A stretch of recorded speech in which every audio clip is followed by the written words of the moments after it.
Hello दोस्तों, examination classes में आपका स्वागत है। आज मैं आप लोगों के लिए बीटेट स्टेट कंप्यूटर साइंस में दोस्तों शेड्यूलिंग एल्गोरिदम के अंदर एसजेएफ शेड्यूलिंग को मैं डिस्कस करूंगा। हाँ दोस्तों, जिसका फुल फॉर्म है शॉर्टेस्ट जॉब फर्स्ट शेड्यूलिंग। इसके प्रीवियस में दोस्तों मैं इसके प्रीवियस वाले वीडियो में एफसीएफएस एल्गोरिदम को डिस्कस किया हूं, आप उसे देख लीजिए, उसके बाद इसे समझिए। देखिए एफसीएफएस क्या था, थोड़ा रिमाइंड करवा देता हूं। एफसीएफएस शेड्यूलिंग में दोस्तों जिस अकॉर्डिंग प्रोसेस का आगमन होता था उसी अकॉर्डिंग हम उसको सॉल्व करते जाते थे, लेकिन ऐसा इसमें नहीं होगा। यहां पे क्या लिखा है उसको समझिए। यहां पे लिखा है इस विधि के अंतर्गत जिस भी प्रोसेस का एग्जीक्यूशन समय सबसे कम होगा, मीन्स एग्जीक्यूशन, हम किसकी बात किए दोस्तों, एग्जीक्यूशन समय की, मीन्स जिस प्रोसेस का एग्जीक्यूशन टाइम कम होगा उसको हम क्या करेंगे दोस्तों, उसको हम पहले उस प्रोसेस को सबसे पहले एग्जीक्यूट किया जाएगा। इतनी बात यदि समझ में आई दोस्तों तो आगे जरूर बात समझ में आएगी।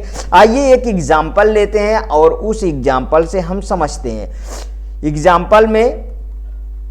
एग्जाम्पल को स्टार्ट करते हैं। फिर से उसी तरीके दोस्तों जिस तरीके पेपरों में एग्जाम हॉल में आपको क्वेश्चन देखने को मिलता है उस तरीके हम इसको सॉल्व करेंगे। प्रोसेस एक तरफ लिख लीजिए और इसके आगे लिख लीजिए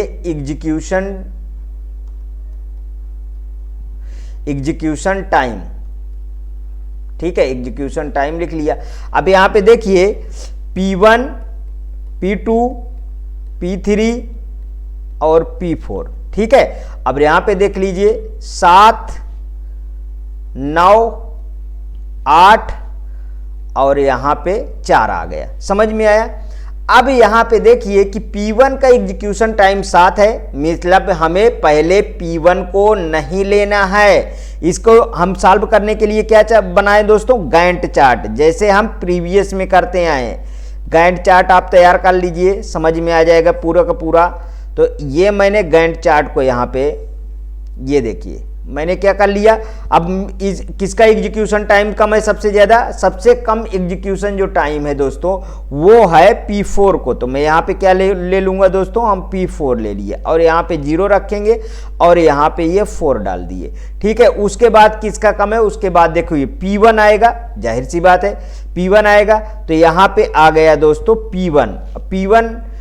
तो अब देखिए दोस्तों हमें P1 जब लाना है तो 7 इसमें जुड़ जाएगा, तो यहाँ पे कितना आएगा, 11 है। कैसे आया 11, 4 में 7 जोड़ दीजिए, 11 आ गया। उसके बाद अब कौन लेंगे आप, P3 लेंगे। ठीक है, P3 लिए तो P3 में कितना आ जाएगा, 8, इसमें 11 में से 11 में 8 जोड़ दीजिए तो 19 आ गया। कैसे आया दोस्तों, 11 + 8 है, ये एग्जीक्यूशन टाइम इसका जुड़ जाएगा। उसके बाद लास्ट में क्या आ गया दोस्तों, P2 आ गया। P2 के कितना आ जाएगा, 19 और 9, 19 9 कितना होता है, 28 हो जाएगा। ये यहाँ पे मैंने 28 लिख दिया। कितना आएगा, 19 + 9, ये 28 आ गया। इतना समझ में आया। अब मुझे निकालना है कि एवरेज वेटिंग टाइम मैं निकाल लेता हूं। ठीक है, एवरेज वेटिंग टाइम निकाल के आपको दिखाता हूं। वेटिंग टाइम ये लीजिए, एवरेज वेटिंग टाइम। तो देखिए एवरेज वेटिंग टाइम मैं किसको लूंगा, अरे प्रोसेस सबसे पहले किसका लूंगा, अगर P4 को लूंगा तो 0 लूंगा। ठीक है, फिर अब मैं किसका लूं, यहां पे देखिए मैंने क्या कहा था, जब वेटिंग टाइम लेने है तो पहले वाला लेंगे। तो देखिए 0 लेंगे, ठीक है, 4 लेंगे हम, ठीक है, फिर 11 लेंगे और फिर 19 लेंगे। तो 0, 4, 11 और 19। P4 का 0, P1 का 4 और P3 का कितना लिए हम, 11 लिए और P2 को कितना लिए हम, 19 लिए। ठीक है, और बटे हम क्या करेंगे दोस्तों, 4 करेंगे, जैसे अभी तक निकालते आए सेम टू सेम। आगे की क्रिया वही है। अब कितना आ गया देखिए, 34 आ गया और 34 बटे 4, तो इसमें डिवाइड करेंगे तो कितना आएगा, ठीक है, ये कितना आ जाएगा, 8.5 मिली सेकेंड आएगा। अब देखिए इसका फायदा क्या है एसजेएफ का, तो उसको थोड़ा समझ लीजिए। देखिए सभी जितने भी प्रोसेस है उसका सा समय जो है उपलब्धता पर एसजेएफ द्वारा एवरेज टाइम के लिए उत्कृष्ट समय प्रदान करता है, समझिए, ठीक है, क्योंकि सभी छोटे प्रोसेस को लंबी प्रोसेस से पहले एग्जीक्यूट करते हैं, जिससे वेटिंग टाइम कम से कम होता है। समझ में आया इतनी चीजें, इसलिए ये इसका वेटिंग टाइम कम है। अगर अभी हम इसी को एफसीएफएस से सॉल्व करेंगे तो उसका वेटिंग टाइम इससे ज्यादा आएगा, आप सॉल्व करके भी देख सकते हैं। इसके बाद हम दोस्तों एक अब एग्जांपल लेंगे जिससे जो भी अभी दिक्कतें आई हैं वो भी सॉल्व हो जाएं, और उसमें दोस्तों ये waiting time, turn around time सब निकाल के मैं दिखाता हूं, ठीक है। चलिए आइए एक एग्जाम्पल लेते हैं, उसके तहत हम सॉल्व करते हैं।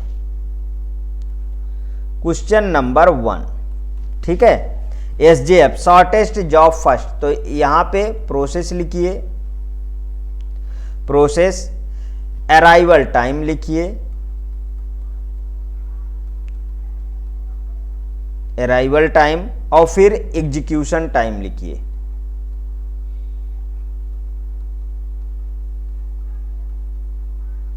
ठीक है, अब यहां पे प्रोसेस P1, P2, P3 और P4 इतना प्रोसेस है। यहां पे अराइवल टाइम में 0 डाल देता हूं, 1 डाल देता हूं और 3 डाल देता हूं और 4 डाल देता हूं। उसमें देखिए अराइवल टाइम को मैंने यूज नहीं किया था, डायरेक्ट एग्जीक्यूशन से मैंने एग्जांपल लेके समझा दिया था आप। अब यहां पे देखिए 7 डाल देता हूं, 5 डाल देता हूं एग्जीक्यूशन टाइम, और 2 डाल देता हूं, और यहां पे 3 ले लेता हूं। समझ में आया? अब इसमें हम सॉल्व करते हैं। इसको यदि आपको सजाना है तो आप इस तरीके इसको सजा सकते हैं। ये देखिए जैसे कि मैं सजा रहा हूं, आप अपने कॉपी पे विशेष ध्यान दिया करिए, क्योंकि जितना अच्छा सजाएंगे उतना ज़्यादा मन लगता है पढ़ने में। ये मैंने भी आपके लिए जो है सजा दिया, ये देखिए ये सजा दिया, ठीक है, सजा दिया ना। अब आगे चलते हैं, इसको सॉल्व करते हैं। तो हमको पहले क्या बनाना है दोस्तों, पहले हमको सबसे पहले गैंट चार्ट बनाना है। तो यहाँ पे आप हेडिंग डालिए गैंट चार्ट, ठीक है, गैंट चार्ट तैयार करते हैं। गैंट चार्ट तैयार करने के लिए हम एक ये वाला, ये देखिए ये हमने खींच लिया। अब उसके बाद हमने क्या किया, यहाँ पे P1 लिए और यहाँ पे देखिए 0 लिया। सबसे पहले अराइवल टाइम पे आएंगे हम, ठीक है, ये ध्यान रखिएगा, इधर एग्जीक्यूशन टाइम में मत पहुंच जाइएगा। अराइवल टाइम दिया तो अराइवल टाइम 0 किसका है, इसका है, P1 का, तो इसका एग्जीक्यूशन टाइम क्या है, 7 है। अब इसके बाद आपको कहां पे मूव करना है, एग्जीक्यूशन टाइम में मूव कर जाना। अब यहां पे देखेंगे सबसे कम एग्जीक्यूशन टाइम कितना है, तो 2 है। तो यहां पे P3 आ गया मेरे पास प्रोसेस, जिसका एग्जीक्यूशन टाइम कम था, तो 7 2 9 आ गया। ये कैसे आया दोस्तों, 7 + 2 ऐड कर दिए। उसके बाद देखिए इसके बाद कितना है, P4 का है, तो यहाँ पे P4 डाल दीजिए, ठीक है, P4 डाल दिए, और P4 डाल दिए तो अभी यहाँ पे कितना है, देखिए 9 और 3 कितना हो गया, 12 हो गया। ये कैसे आया 12, 9 देखिए मेरे पास ये था, और इसका ये वाला लाके यहाँ पे जोड़ देंगे 3। समझ में आया? उसके बाद बचा क्या, P2 को यहाँ डाल दीजिए। P2 को 12 और 5, 12 5 कितना हुआ, 17 हुआ, 17 यहाँ पे आ गया। ये कैसे आया, 12 इसका एग्जीक्यूशन टाइम था, ठीक है, और +5 डाल दिए, 17 आ गया। समझ में आया इतनी चीजें? यदि समझ में आई इतनी चीजें तो आगे भी समझ में आएंगी। अब यहाँ वेटिंग टाइम हमें निकालना है, तो सबका वेटिंग टाइम हम एक बार में लिखते हैं, एवरेज वेटिंग टाइम निकाल लेते हैं, ठीक है, एवरेज वेटिंग टाइम, ठीक है, एवरेज वेटिंग टाइम हमको निकालना। कैसे निकालेंगे, देखिए यहां P1 का क्या है, 0 है हमारे पास। P2 का क्या है, P2 का क्या है हमारे पास, यहां 12 है ना, इसको समझिए, ध्यान से समझिएगा, नहीं ये समझ के बाहर हो जाता है। ये वाला P2 का कितना है, पहले वाला लेना है आगमन वाला, 12 में से इसको घटा दीजिए तो कितना आ जाएगा, इधर मैं बाहर जो है करके दिखाता रहूंगा। P2 का देखिए कितना है, P2 का है 12, 12 में से कितना घटाइए आप 1 घटा दीजिए, मतलब कितना आ गया 11, यहाँ पे लाके 11 लिख दीजिए। ठीक है, उसके बाद अब मुझे लिखना है किसका, P2 हो गया P3, P3 में 7, 7 में से 3 गए, P3 का लिखना है 7, 7 में से 3 गए, आ गया कितना 4, 4 लाके लिख दीजिए यहाँ पे, ये आ गया 4। उसके बाद अब P4 का कितना है, P4 का है 9, 9 में से 4 गए, 9 - 4 कितना आ गया 5। ठीक है, कुछ बच्चों को कल नहीं समझ में आया था दोस्तों ये जोड़ घटाना। ठीक है, तो इसीलिए मैं आज इस तरीके करके आपको दिखा दिया सारा, जिससे आपको ये चीज़ें पता चल जाए और अच्छे से आप कर पाएँ। ठीक है, अब चलिए आप इसको जोड़ लीजिए। देखिए 11 4 कितना होता है 15, 15 5 20 होता है, और 20/4 तो 4 पंचे 20, ये कितना आ गया दोस्तों, ये आ गया 5 मिलीसेकेंड। अब उसके बाद क्या निकालना है, टर्न अराउंड टाइम। मेरे को क्या निकालना है, इसको थोड़ा सा मैं ऊपर करूंगा, ज़्यादा नहीं, ये लीजिए थोड़ा सा ऊपर कर लीजिए। अब यहाँ मुझे निकालना है टर्न अराउंड टाइम। ठीक है, आप इस सब को पहले आप एकेडमिक में ज़रूर पढ़े होंगे, ये मेरा विश्वास है कि आप ज़रूर पढ़े होंगे। ठीक है, इसीलिए मैं ये सबको अच्छे से समझा रहा हूँ और जिससे आपको समझ में भी आ रहा है। देखिए अब मुझे अब मुझे इस साइड को लेना है जो लास्ट वाला होता है। ठीक है भाई, यहाँ पे तो वेट कर रहा है तो पहले वाला लूंगा। अब ये टर्न अराउंड टाइम मतलब बाद वाला लूंगा। तो 7 में से 0 गए, कितना हो गया 7 ही होगा। ठीक है, आया समझ में, P1 का 7 होगा। P2 का नहीं समझ में आएगा, उसको समझाता हूं। P2 का कितना है दोस्तों 17 है, और 17 में से 1 निकाल दोगे। देखिए यहाँ पे P2 का है मेरे पास 17, 17 में से 1 निकाल दोगे तो कितना आ गया 16। ये देखिए यहाँ पे ले आके मैं 16 लिख दिया। प्लस P3 का निकालता हूं, P3 का कितना है, यहाँ पे देखिए P3 का है 9। ठीक है, 9, और 9 में से 3 गए, 6 आ जाएगा। कितना आया 6, ये यहाँ पे मैं ला के 6 लिख दिया। ठीक, समझ में आया।